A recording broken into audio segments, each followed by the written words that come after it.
Gunpla, experiment mode started up.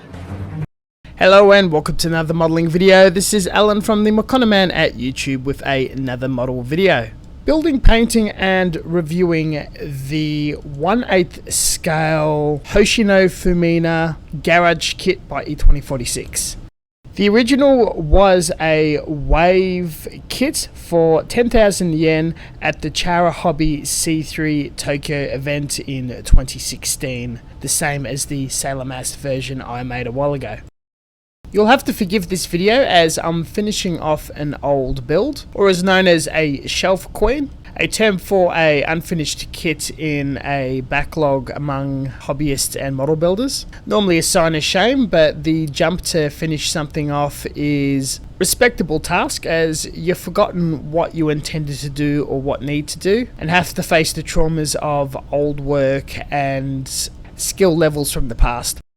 Quality editing and detail of shots will differ in the start of the video. This would have been the first run in 2017-18 in a sturdy yellow box, which is boxed again with a shipping box. Nice printing, photo on the side. Inside is packaging, the decal's stuck to the box, photo, instructions, photo part count, each part individually wrapped, quality card. Please note that the current packaging has improved and this is an older snapshot.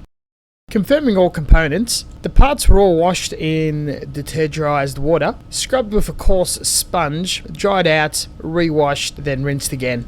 During the manufacturing process, liquid resin is poured into a flexible silicone mold, placed in a pressure chamber to blow out all the bubbles, cured and opened, a time-consuming process. E2046, a recaster, acquires the original models and creates copies to sell in foreign and outside markets of Japan's small local events. The sculpt and fit, which is fantastic, is outside of their control.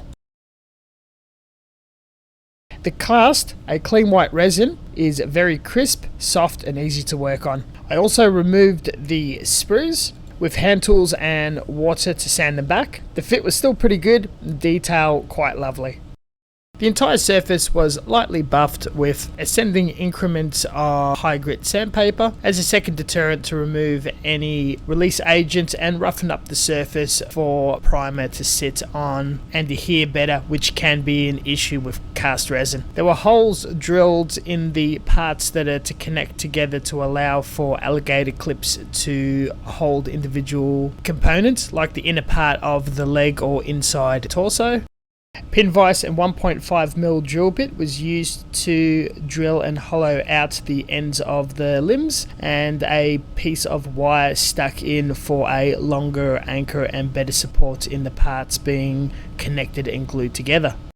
Everything was sprayed with automotive lacquer primer. Little orange peel occurred and looking for faults, sanded back, and the project was abandoned, only to be pulled out now for a retest fit to see where it's at and what needs to be done further. By the looks of it, it's ready straight for painting. I'm using a Hamer automotive lacquer paint. Brought in a sample and they custom mixed 3 tones of flesh for me, which is thinned down with automotive lacquer thinner and applied with the Gallia Trigger 0.5mm airbrush. With a white light colour base, I'm outlining all the detail and contours of the body creases such as knees, elbows, as a form of pre-shading. I'll go into more detail later, but so far this has been my most favourite paint I've used to date. It's a local paint shop and manufacturer, and cheapest in the industry, who originally approached me for a commission.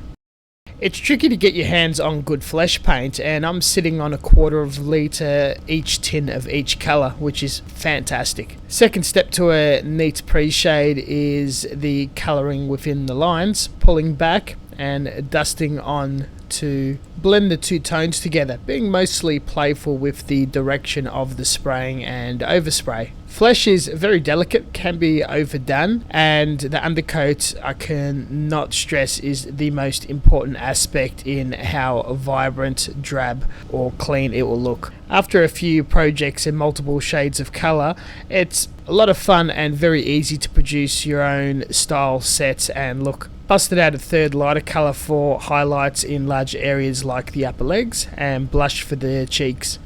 Don't be afraid to adjust the tone by going lighter or darker on the skin. Just dust on according to the reference material. Fumina is pretty pale.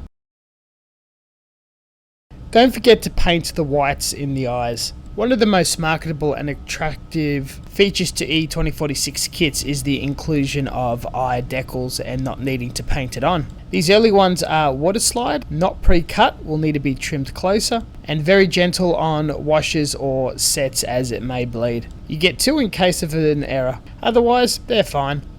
I was fairly dissatisfied with the references pink bikini. Researching the source material Gunpla Builders Try, mostly fast forwarding the beach episode, the intro is as racy as the character gets. There are also official figures products kits in many other sporty style crop tops and mecha suits. It's a character designed by Fukukane after all. I decided to paint this yellow like the turtleneck crop I've just showed. Airbrush 3 tones of an orange to a yellow with a touch of hand painting. Nothing special. Moving on to the hair, which is also straightforward. 3 tones of brown, a low light under the fringe and crevices, base coat and highlights on the top. Hand painted the scrunchy pink, concluding all painting. Finally, the base, as the figure does not come with one, and the large acrylic discs offered by E2046 is a bit too big for her. I did have a wonderful injection molded wave 1/7 beach scene with clear water effect, modifying for paintwork, but seems to have lost it over the years. Ideally, I picked up these tree branch slices very cheap from the craft section at my local hardware store, cutting it in half as the figure is fairly small and building up terrain elevation with putty that is slowly going off, smothering it all in PVA glue and applying dried beach sand for texture. Touched up any bleed through with a brown colour and highlighting everything with a very light desert sand colour for the beach aesthetic.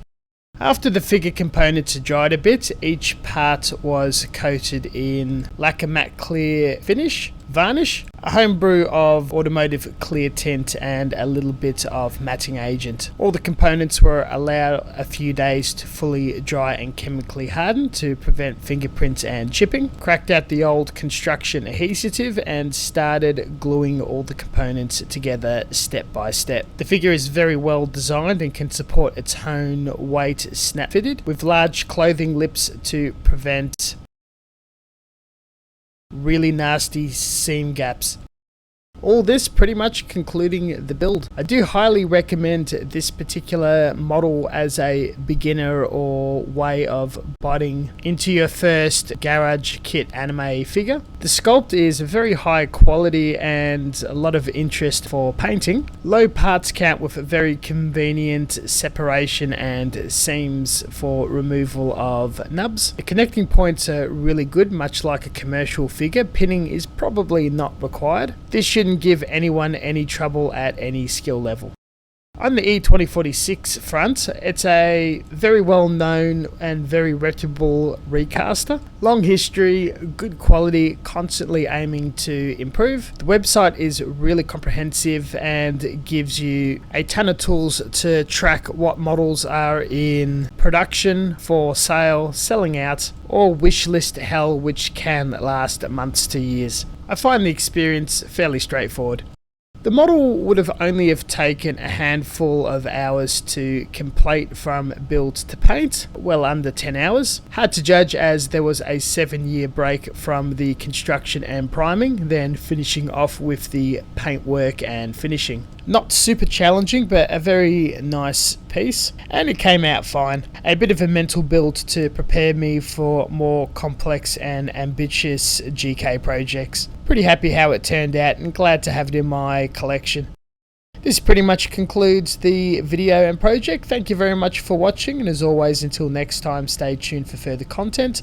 Please check out the description section for references and links to the character and my figure list, the product listing and all that jazz. Also, if you feel inclined, suss out my other social medias where I post finished works and other stuff outside of the channel. Wouldn't mind a comment and like if you're willing to spare, and we'll catch you guys next time. See you later.